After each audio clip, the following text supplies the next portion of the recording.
Ladies and gentlemen, we are honored to welcome Dr. Eric Schmidt, Chair of SCSP, for a session on delivering AI advantage for national security, moderated by Thom Shanker, Director of the Project for Media and National Security.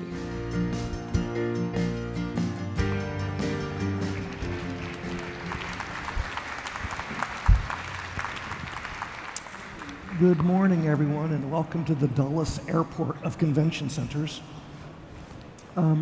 Very honored to be here today. Dr. Schmidt, thanks to you and SCSP for allowing me to moderate this discussion. I'd like to open with this thought. Presidents deliver a State of the Union. I'd love for you to deliver a state of AI. In particular, I was fascinated by your TED Talk of a few weeks ago, in which you said, to me unexpectedly, that AI is underrated. What did you mean by that, sir? I think it's very much underrated. Before I talk about that, can I just thank Stephanie Carter, where is she? This exchange is operated in her name in honor of her late husband, who was a great hero of ours. I want to thank all the people who put this together, Illy and his entire team, and I want to thank you all for spending the time on our national security.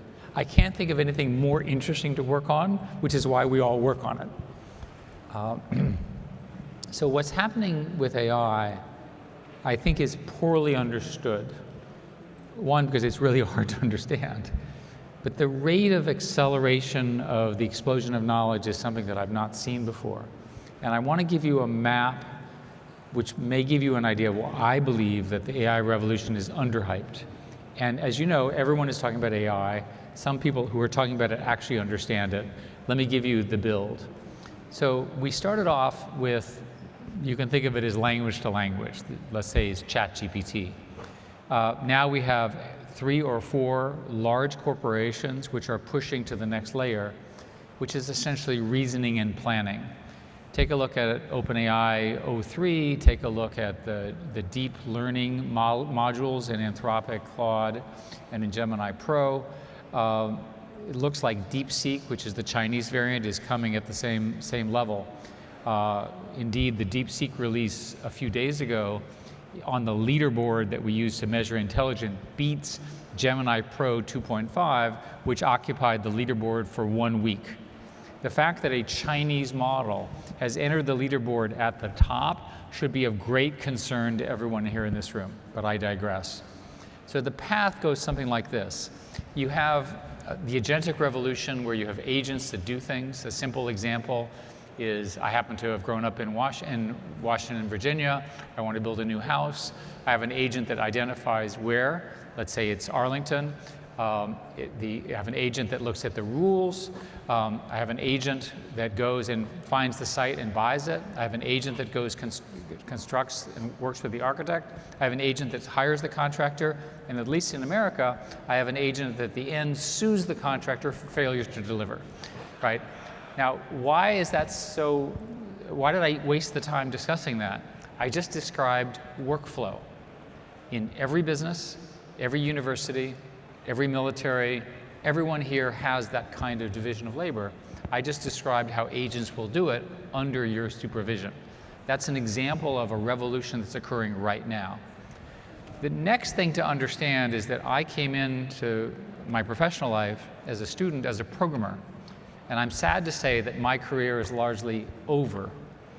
And we now have, because of the intelligence in these systems, the ability to take an input spec and a database, and the software, there are a number of these companies doing this, if you give them the 2 inputs, it can write the code for you. For me, this is magic, right? Speaking as a person who spent all those years developing all those programming languages and working so hard as a computer scientist to do it. And it turns out it doesn't matter. I was an expert in programming languages. It doesn't even matter what language it produces as long as it works. It's the weirdest thing. The next thing that happens is we get world-class mathematicians. The current models have reasoning capabilities that go back and forth. They use something called reinforcement learning. What they do is they figure out math problems. Now, why would it be programming and math? That's interesting. The technical term is scale-free. It means that you can just invent intelligence without constraint because you don't need any real world data. Programming, you can just write programs all day. Math, you can do all day. Chemistry, physics, biology need training data, which is harder to get. That's next. So a reasonable expectation is that we're going to have within 3 to 5 years, the San Francisco school is 3 years, I'm going to say 5 years, we're going to have savants that each and every one of this in this audience will be using in your daily life. If you have a math problem, if you have an art question, if you have a style question, if you have a culture question, that savant will help you because they'll be available to you under your control. That's really the first big impact that AI is going to have on our daily life. Like you profit off of genocide. You are killing people in Palestine. Shame on you. Tech killers, Google, and your AI. Leave. I'm okay. I'm okay. We're perfectly fine. Thank you.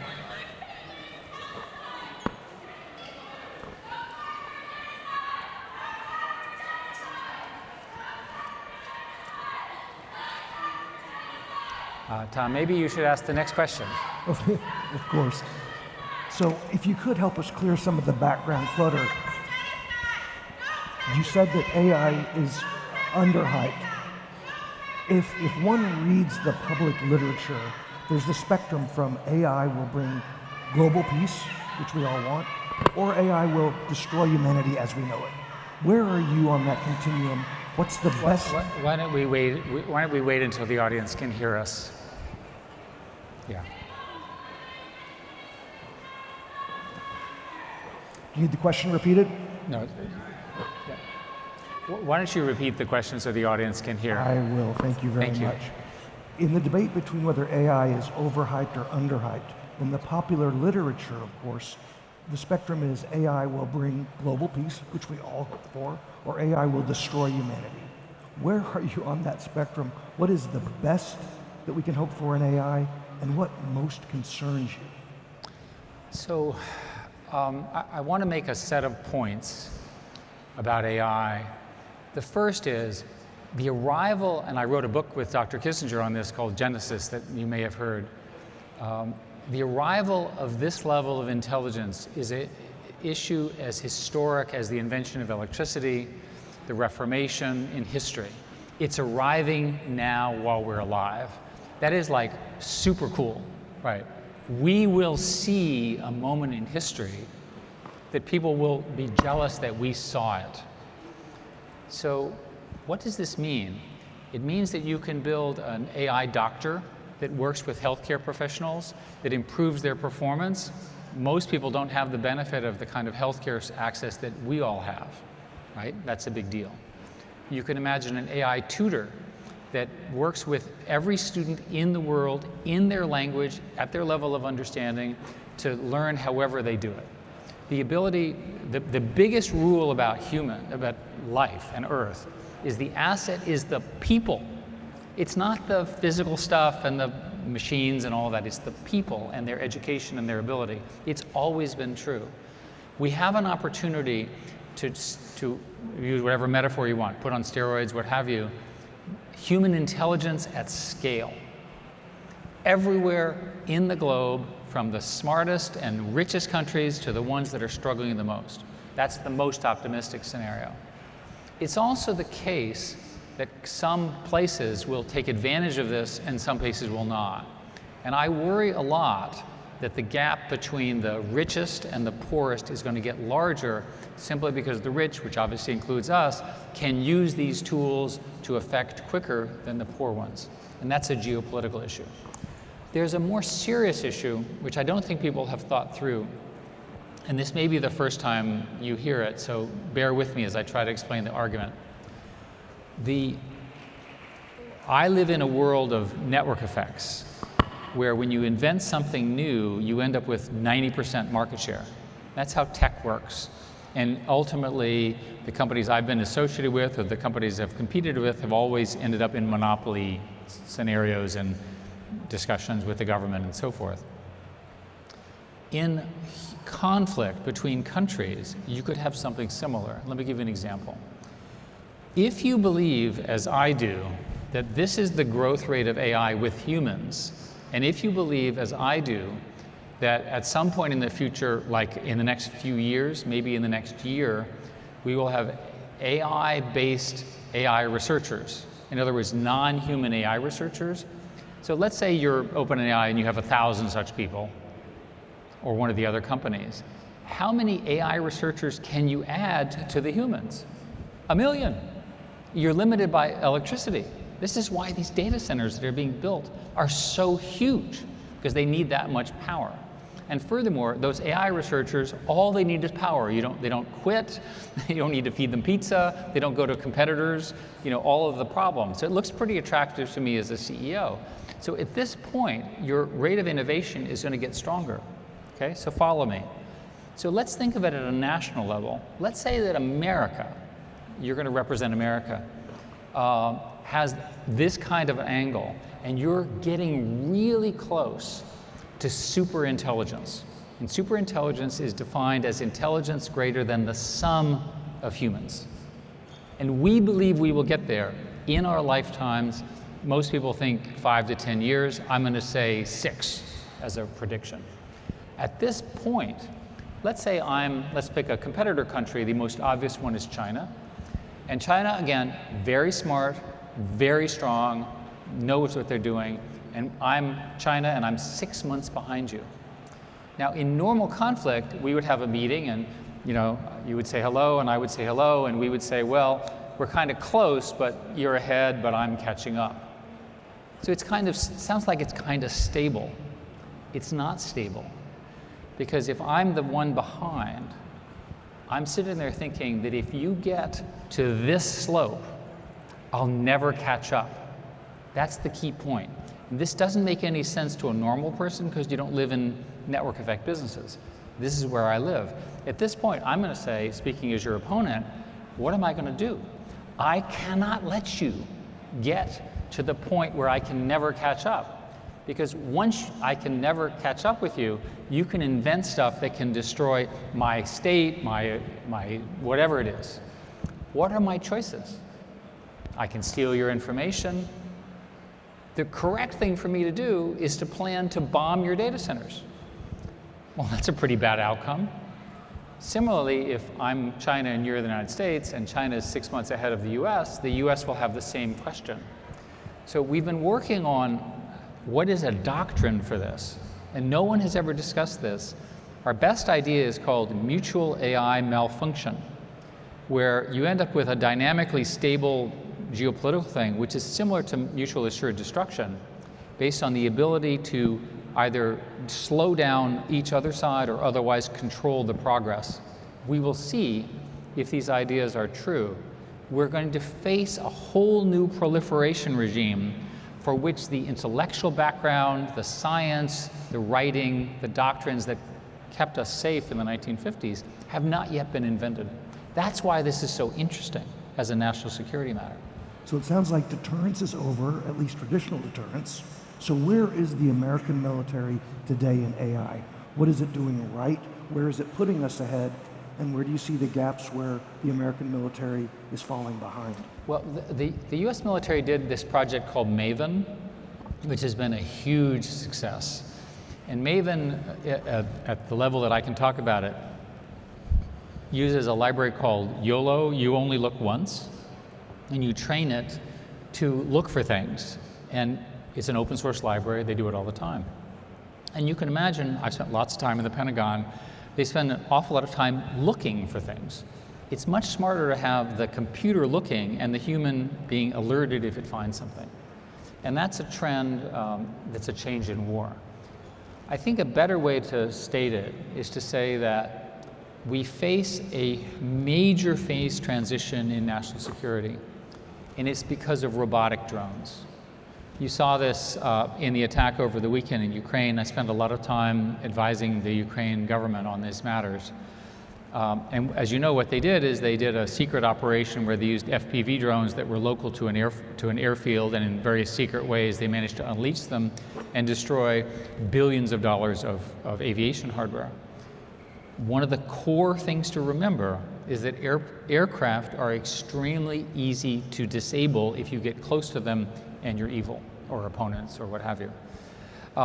So we have to really rethink national security in the presence of drones.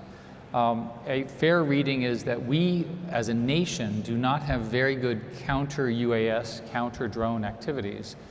In Ukraine, which I spent a lot of time on, as I mentioned, the war has gone through a series of phases. We're now at a point where the war is drone against drone, and that one side's drones are shooting down the other side's drones, and that will accelerate. Notice that it's drone and drone and drone. So you sit there and think, this is an army, this is the Russians, this is a land war, and so forth. Where are the tanks? A tank, US tanks cost $20 or $30 million. The drone to kill that tank costs less than $5,000 with its payload, which is 2 kilograms, is enough to take out a US tank. And those drones are really fast. We don't have good defenses against them. So if you think of the tank as having been invented in World War I in a very clever way by the Germans at the time, now 105 years later, the tank is beginning to end its usefulness as currently things. Mortars are the same, artillery is the same. Drones represent all of that. Today in the war, the FLOT, as it's called, is largely human against human because all of the other devices are being damaged by drones. That's a very big change if you're in the US Army or in any army around the world or in NATO. Right. You know, the military prides itself on lessons learned, but no lessons learned until it's really incorporated. In your conversations on this, the military is seeing this, but are they acting upon it? Are they incorporating it? Well, our military, so I worked for the Secretary of Defense for a decade, so I do understand how our military works. So the military, if they had the money and the authority, would solve this problem fairly quickly. They're very quick. The problem is that they're not actually in charge. There's these 535 people who are in charge of them, and the rules and regulations are highly specific, and there's an awful lot of political and special interests, which all make sense in how our system works. So I think change will occur very slowly in our military. And the reason is not that the people don't want to do it, it's that so much of the money is going for things which are more likely obsolete or old or require lots of maintenance. I like to think of it, which is a luxury that I can do that our government cannot, is imagine if you had no military, none whatsoever. And tomorrow we need a huge one. Let me describe the military I would build. I would have 2 layers of drones. I'd have a set of ISR drones. Those are ones that are high and they have deep-looking cameras and they watch everything. They're connected by an AI network, which is presumably designed to be unjammable, and we know how to do that. And then I would have essentially bomber drones of one kind or another. The ISR drones would observe, and they would immediately dispatch the bomber within about a 1-second delay. That's called closing the kill chain. I'm sorry to use those words, but that's the way it works. Can you imagine a system where you had that kind of defensive system?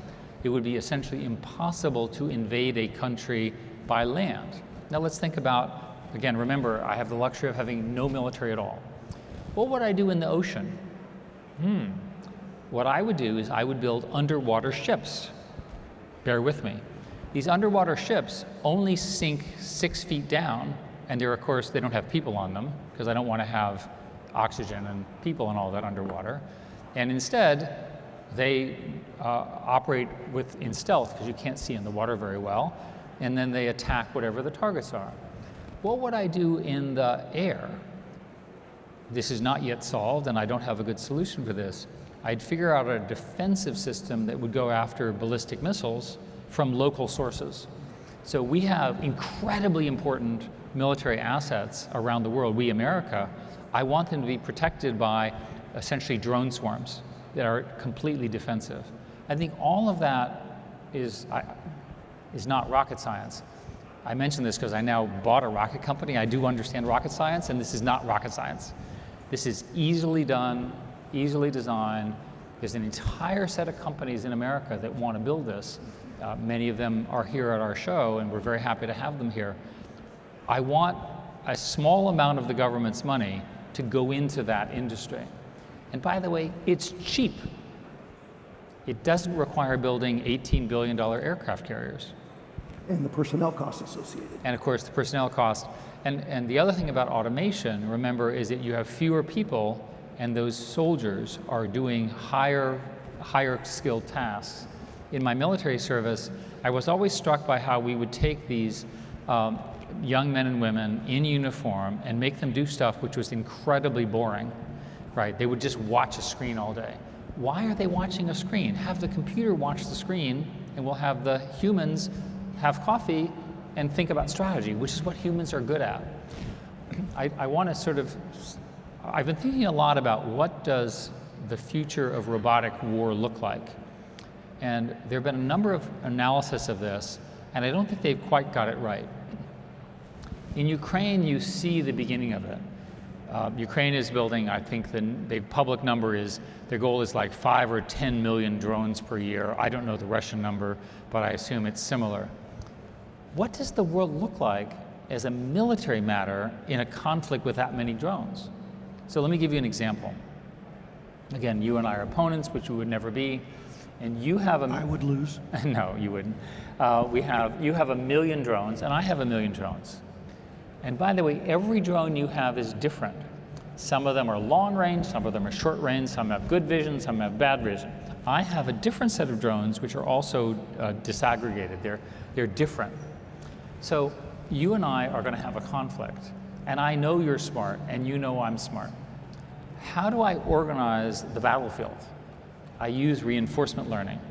So if I can emphasize anything to our audience, the most important thing is to use modern AI tools to plan how you're going to defend yourself. The technical answer, this use gamification, you can look at this in the Go game, which we did at DeepMind in 2016. Basically, you always optimize your game plan to increase the probability from 50% of winning. So every move, counter move, which the computers would play against each other, mine would beat you because I would have a better reinforcement learning algorithm. So you see, at the end of the day, although there's huge mass implications here, what really matters is our ability as a nation to deploy the intelligence at scale.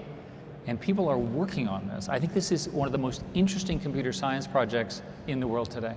Thanks. You and I lived through the Cold War when the world was divided east-west, democracy, communism, capitalism, planned economy. Is AI today redrawing the map of the world in new and different ways? Is it the new organizing principle? And what are the implications of that? You know, the computer industry and myself, we did not understand the implications of social media on society. My best explanation for that is that we didn't take any of those liberal arts classes that you all did. We were too busy in engineering school. We just didn't understand it. And I think we're living through the complications of targeting, micro-targeting, misinformation, and so forth, which are very significant. And we can discuss why and so forth and so on. But the fact of the matter is, I think we missed it. I think we're likely to miss it again in AI because we don't fully understand how these AIs will be deployed. I've already said I'm worried about the itty-bitty countries that don't have the provenance or the partnerships to get into this race. They're busy struggling with things like water and power and electricity, right? Developmentally important. The gap between them and where we are is going to get larger. That's not good. A lot of this will depend on how democracies behave and how the dictatorships behave. Let's assume you have autocracies and democracies. The autocracies will solve this problem by banning it. They will literally ban speech and autonomous behavior of systems unless they can control them, because they'll see them as a threat to their autonomy. Democracies don't work that way, and we are, of course, a proud democracy, as our Western friends are. A lot of this will depend on how the countries trade off the arrival of this new intelligence and the economic rewards that it behaves. Another example is that because these technologies are global, you have an opportunity for a very large number of new global companies to be formed. Where will they be formed, right? So they should be in Europe, but Europe doesn't have the electricity to do this. They should be in America. America has just done a set of deals with the Arabs to build huge data centers because we don't build data centers fast enough. A month ago, I was testifying in Congress on the energy problems in AI. And one of the facts that we talked about was that our current estimate is we need 92 gigawatts more power in America to power our vision of how much electricity we need for these data centers. By the way, one nuclear power plant is about 1 gigawatt. How many nuclear power plants are being built in the United States right now? Your choice is 0 or 1, right? Where are we going to get 92 gigawatts? I always say, by the way, think Canada. They're nearby, they're friendly, and they have a lot of hydropower. But the important point is, in this vision that I'm describing, the geopolitics around electricity and where you do your training are very significant. I very much welcome the Arab training initiative because it's more electricity and more infrastructure and so forth. It's good for America and so forth. What happens when that training is done there as opposed to New America? I just don't think we know yet. Right, but China's had great success with what's called its Belt and Road Initiative. I think it should be renamed Belt, Road, and Router Initiative. Yes. Are we, in the US and our allies, doing enough to reach out to the world to join our models of AI and the values that we hope flow with them? Well, so one way to understand this is you want this AI future to be built with American values. And I'm talking about American liberal values like free speech, freedom of movement, no surveillance, the things which we take for granted in America and in the West. Imagine if the burgeoning AI system gets built on, let's use it as an example, Chinese principles, which include surveillance and other things. You wouldn't like it at all, nor would I. So it's really important that these systems reflect those values.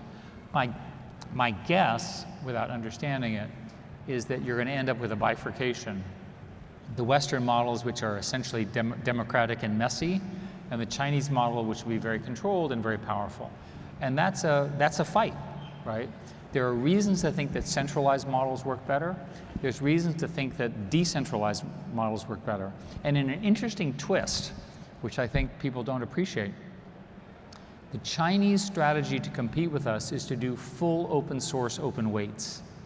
For those of you who don't know what I'm talking about, my own background is in open source. Open source means you write the software and you give it away. And you say, well, the lawyers in the room say, what a terrible idea. But what happens is, when I give it away and give it to you, you give me your changes back, I get the benefit of your work. There's evidence that open source can move faster than closed source. And most of the US initiatives, with the exception of Meta, are closed source. Why? It makes perfect sense. They need the money to pay for the data centers. The Chinese, God knows how these things are paid for, perhaps by the Chinese government, are giving out free versions of some stuff that's similar to us. What is the geopolitical consequence of that? Most countries that don't have any money, which is most countries, are going to use the free stuff. Now that's another proliferation issue, because it'll proliferate with Chinese values, Chinese surveillance, all that kind of stuff. Thanks. I do want to save time for audience questions, but I have two last quick ones. They're not personal, they're more personalized. What would you say to the young people in this audience at GW, my home campus, who are about to enter a world that will be redefined by AI? What advice you have for this next generation? You know, it's interesting. Have you all had a chance to go hang out at the drone cage? It's very interesting because of the age of the participants. It is shocking when you see tiny little kids beating the much bigger adults. That is the future. So I know it looks like a toy. Spend some time talking to them. This is the future. They're inventing it with or without us. That's where we should be going. So my advice to young people is figure out what autonomy looks like, figure out what intelligence looks like. I work with a number of universities. I'll give you an example. I was at Princeton talking to a bunch of sophomores, and they're building reinforcement learning algorithms that are new. This is as sophomores in college. I mean, that is an enormous asset for America. So that basis will change biology, which we care a lot about because of medicine, physics and chemistry because we care a lot about material science and energy. It'll change kind of everything in our as-built world. It will also change our social world. I already admitted that I don't think we have a very good understanding of the impact we have on society as a whole, but you can be sure that a world where we're living with these AI systems is going to be quite different. Kissinger, who died a year and a half ago, and my closest friend and co-author, talked a lot about how the arrival of this new intelligence would be seen either as something magical, literally from God, or something to fight. Right. His view was society will either embrace it or fight it. We need to embrace it in the right way. If we fight it, we'll ultimately lose. Thanks. Last question from me, and this is less AI, but I really have to know. I've co-authored 2 books, great writers, first with Eric Schmidt, the other Eric Schmidt from the New York Times, and with Andy Hohen of RAND. Both books, years each, never argued, no differences. I have to ask you, sir, what is it like writing a book with Henry Kissinger? Yeah, no, very good question. So Dr. Kissinger explained that we would work together, that we would be co-authors, and he would do the writing. And he did it in his German tone. And I said, that's fine. So to be very honest, when you read the 2 books I did with Henry, those are his words and his brilliant architecture. My job was to keep it roughly technically correct, but I want to give him credit for the brilliance. He was an example of a truly historic human being. I think everybody knows his background.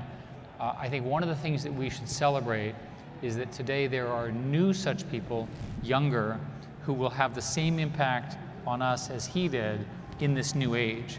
There's a new set of young 20-something men and women who will grasp the strategic issues that I'm describing, and they'll figure it out better than I will ever. And that's what I'm really looking forward to.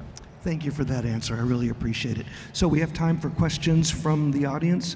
There's somebody right here in front waving her hand. Front row. Yeah, they'll bring you a microphone. We have a mic lady. Here she is.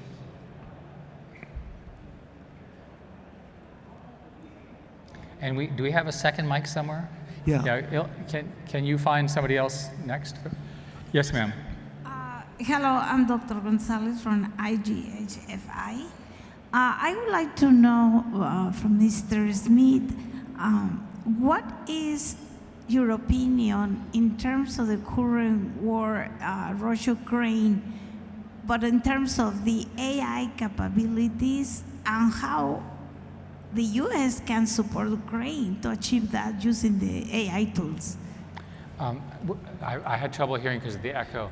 Are you talking about Ukraine and the U.S. supporting Ukraine and the AI tools? Yeah, what is your opinion of the current war between Russia and Ukraine, but in terms of the AI capabilities that Ukraine has now and that they can be enhanced by the help of the U.S.?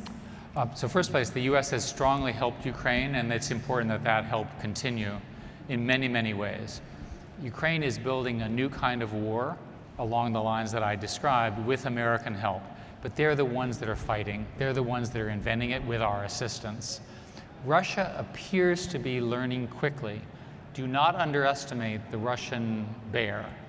If you look at the most recent set of attacks, they're using much smarter and much more capable drones, and they're on a war footing, so their iteration is very quickly. So it's a very, very tough fight. It's very important to remember that Russia invaded. You can look at the videos if you're confused. Russia invaded Ukraine in both 2014 and 2022, and as a result, they're in the war.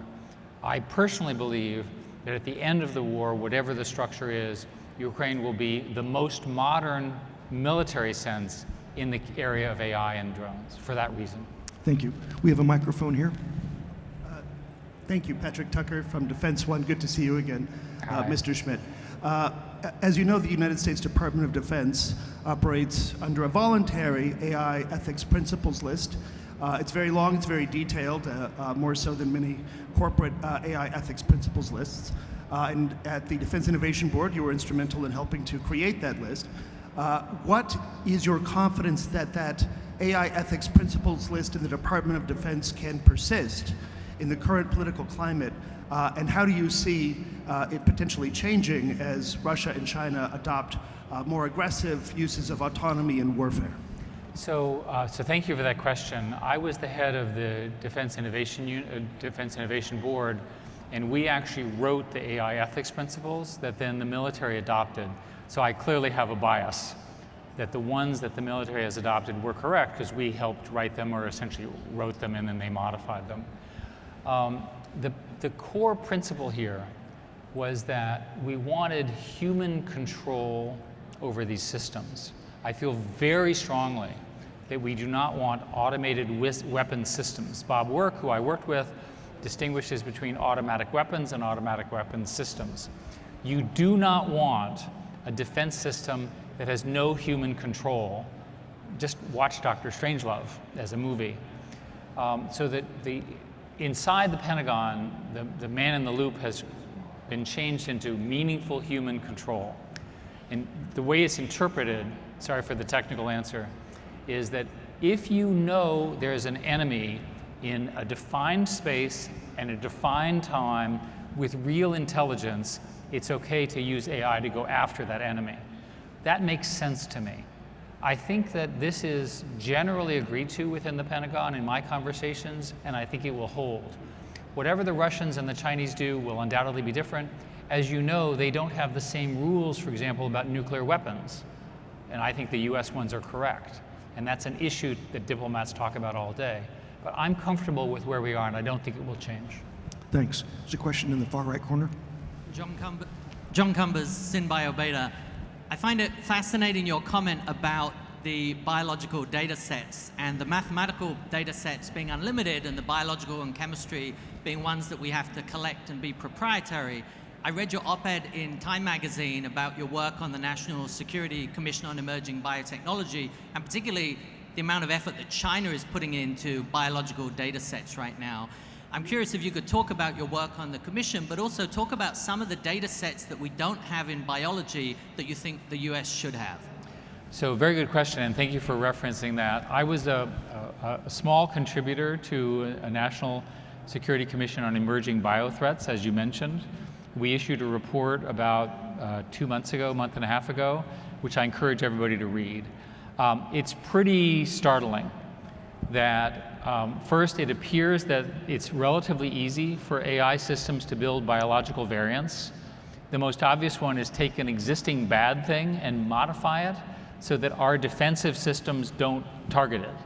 So in other words, if you take some bad thing, I won't give an example, and you modify it a bit, our surveillance systems, our detection systems don't find it. There's a lot of concern about that. There are various recommendations in the book.